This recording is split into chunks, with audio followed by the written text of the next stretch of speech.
बरहान, मैं तुम्हें सब बताता हूं अभी।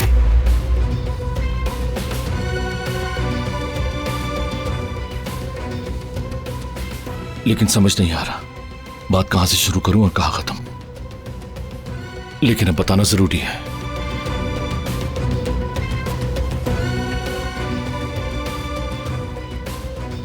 इसलिए बेहतर है कि शुरू से बताऊं।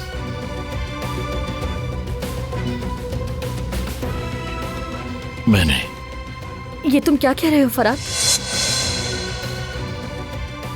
देखो, जो होना था हो गया, अब उस पर बात करके क्या फायदा। ऐसे ही बस एक फजूल सी बात थी, वो बताने लायक भी नहीं है। लेकिन जब आवाजें ऊंची हो गई तो भाभी बीच में आ गई।